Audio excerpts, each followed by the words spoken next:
दोस्तों नमस्कार. आपल्या सगळ्यांचं या यूट्यूब चॅनलमध्ये मनपूर्वक हार्दिक स्वागत. असं ऐकलं आहे की माणसाच्या अंतिम समयी त्याच्या आयुष्याचा एक फ्लॅशबॅक त्याच्या डोळ्यासमोर येत असतो. तो फ्लॅशबॅक वेदनादायी असतो जेव्हा त्याच्या मनात काहीतरी राहून गेलेलं असतं, ज्याला आपण रिग्रेट असं म्हणतो किंवा सल म्हणता येईल मराठीत. दोस्तो, आपल्या आयुष्याचा फ्लॅशबॅक जेव्हा आपला अंतिम समय येईल तेव्हा तो आनंददायी असावा, आपल्याला हवासा वाटणारा असावा, पुन्हा पुन्हा ते चित्र आपल्या डोळ्यासमोर असावं आयुष्याचं. म्हणून आपल्याला जीवनाकडे पाहण्याचा एक वेगळा दृष्टिकोन, वेगळ्या वाटचालीने आपण जीवन जगू शकतो का, तर त्याचं उत्तर आहे हो. त्यासाठी एक सुंदर असं पुस्तक मी वाचलं मागच्या जानेवारी महिन्यात. 2024 हे वर्ष सुरू झालं तेव्हा ठरवलं आहे की वर्षभरात 24 पुस्तकं वाचावीत. त्याच्यातले 3 पुस्तकं झाली आहेत. त्याच्यातलं हे पहिलं पुस्तकाचं नाव आहे the top 5 regrets of the time, म्हणजे मरताना जाणवलेल्या 5 वेगवेगळ्या सल. दोस्तो, प्रत्येक पुस्तकाच्या जन्माची एक कहाणी असते, तशीच या पुस्तकाची सुद्धा आहे. पुस्तकाच्या लेखिका ब्रॉनी वेयर या ऑस्ट्रेलियामध्ये राहणाऱ्या आहेत. त्यांनी मुख्यतः अशा लोकांची सेवा केली आहे किंवा अशा लोकांचे उपचार केलेत, अशा लोकांसोबत त्या राहिल्या आहेत की ज्या लोकांचे आयुष्याचे शेवटचे क्षण अगदी जवळ होते. वेगवेगळ्या प्रकारच्या अवस्थेत ते होते, वेगवेगळी दुःख होती, वेगवेगळे आजार होते, पण सगळ्यांशी त्या संवाद साधत असताना त्या सगळ्यांच्या गप्पांमधून त्यांना जाणवणाऱ्या ज्या सल होत्या त्या मात्र कॉमन होत्या. तर अशाच 5 top 5 regrets of the dying या संदर्भात एक छोटासा संवाद या व्हिडिओच्या मार्फत मी आपल्यासोबत करतो आहे. पुस्तकाच्या मुखपृष्ठावरच लेखिका असं म्हणते, हे जग सोडून जाणाऱ्या प्रियजनांमुळे बदललेलं आयुष्य. म्हणजे तिचं आयुष्य स्वतःचं बदललंच, पण तिने लिहिताना इतक्या सुंदर भाषेत लिहिलं आहे, अगदी ओघवती भाषा आहे. ते वाचल्यावर आपल्याला लक्षात येईल आणि जाणवेलही की आपल्यासुद्धा आयुष्यात एक नवीन दृष्टिकोन आपल्याला मिळू शकतो. लेखिकेने मांडलेली पहिली सल क्रमांक 1, इतरांच्या माझ्याकडून असलेल्या अपेक्षेनुसार जगण्याऐवजी स्वतःच्या दृष्टीने सच्च आयुष्य जगण्याचं धैर्य माझ्यात असतं तर. हे प्रत्येकाच्या बाबतीत बऱ्याचदा होतं. आपण खूपदा लोक काय म्हणतील, लोकांना काय वाटेल, लोक काय रिॲक्ट करतील या विचारातच फक्त लोकांच्या दृष्टीने आपलं आयुष्य जगत असतो. मग कधीतरी आपल्याला वाटतं की असे कपडे घालावेत, पुन्हा प्रश्न मनात येतो, लोक काय म्हणतील. कुठेतरी फिरायला जावं, कोणातरी सोबत मस्त खेळावं, कुदावं, नाचावं, गावं, पुन्हा प्रश्न येतो. वयानुसार असेल किंवा आपल्या स्टेटसनुसार असेल, पुन्हा तेच लोक काय म्हणतील. मी माझं पॅशन फॉलो केलं नाही, मी माझ्या मनासारखा जॉब होता पण तो करू शकलो नाही. अशा छोट्या छोट्या गोष्टींमधून ही सल मनामध्ये बोचत असते.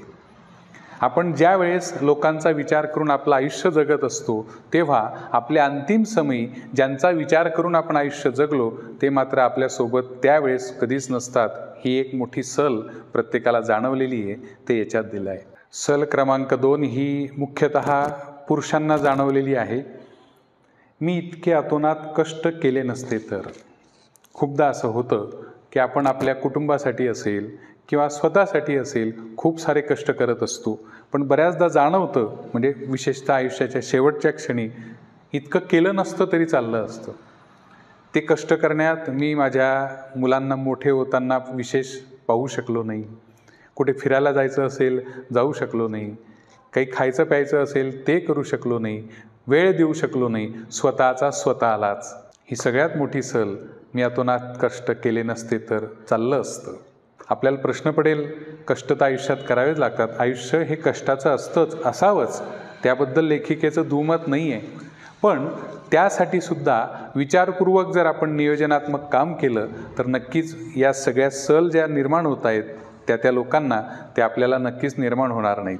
ही सल आपल्याला बोचू नये म्हणून लेखिका असं म्हणते की आपल्या आयुष्याचा उद्देश आणि हेतू जर आपला नीट ठरवता आला तर ही सल आपल्याला न बोचणारी असू शकते. त्यात तिसरा मुद्दा लेखिका जोडते की साधेपणा जर आपण जपला तर फार कष्ट घेण्याची आपल्याला गरज पडत नाही. सल क्रमांक 3, स्वतःच्या भावना बोलून दाखवण्याचं धैर्य माझ्यात असतं तर.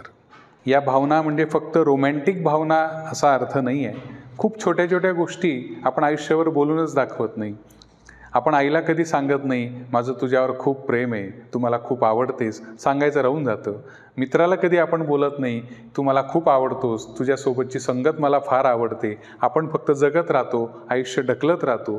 कधीतरी कोणीतरी आपल्याला आवडत नसतं, ते सुद्धा आपण बोलून दाखवावं, असं या लेखिकेला म्हणायचं आहे या सगळ्या विवेचनात. या सलचे विवेचन करताना लेखिका असं म्हणते की कुठल्याही प्रकारचं अपराधीपण आपण न ठेवता एक प्रकारची छुपी भेटवस्तू आपण स्वतःला त्या कामी दिली पाहिजे. सल क्रमांक 4, माझ्या मित्रमैत्रिणींच्या संपर्कात मी राहायला हवं होतं.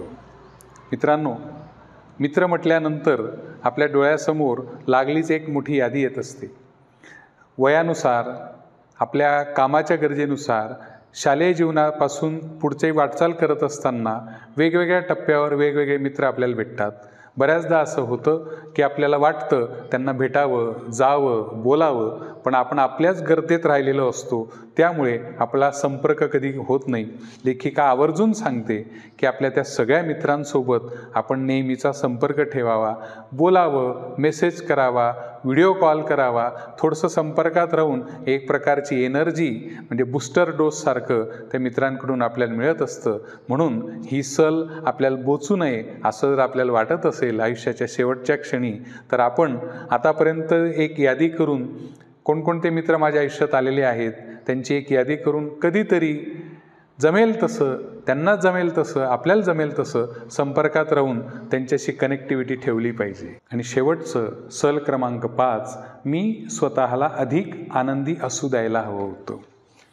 आपल्याला प्रश्न पडला असेल की मी तर म्हणजे आपण प्रत्येकजण स्वतःला आनंदाचा प्रयत्न करतोच, पण बऱ्याचदा आपण तो आनंद आपल्याकडे येत असताना आपलं लक्ष नसतं की या गोष्टीतून मला आनंद मिळणार आहे. छोट्या छोट्या गोष्टींमधून आनंद मिळवायचा असतो.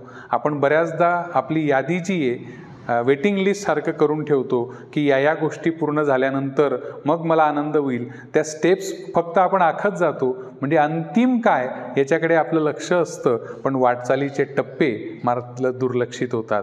म्हणून छोट्या छोट्या गोष्टींमधून आनंद घेत राहणं, आनंद शिकत राहणं, इतरांना देत राहणं. बऱ्याचदा आपण फक्त इतरांना आनंद देण्याच्या भावनेमध्ये स्वतःला आनंदी करण्यात विसरून जातो. ही पण एक सल या पुस्तकात या लेखिकेने व्यक्त केली आहे. दोस्तो, अपेक्षा अशी आहे की आपण पण हे पुस्तक जरूर वाचा. एक वेगळ्या प्रकारचे अनुभव मिळतील. लाईफ ट्रान्सफॉर्मिंग जे म्हणतो आपण, एक प्रकारचा जीवनाकडे पाहण्याचा वेगळा दृष्टिकोन तर मिळतोच, पण त्या वाटचालीसाठीचे उपायसुद्धा या पुस्तकातून आपल्याला जरूर मिळतील. आपण इंग्लिश, हिंदी, मराठी आपल्याला ज्या भाषेत सूट होत असेल वाचणं, त्या भाषेत आपण हे पुस्तक मागवा. ॲमेझॉन, फ्लिपकार्ट वगैरे सगळ्या गोष्टींमध्ये सगळ्या प्लॅटफॉर्मवर हे अवेलेबल आहे.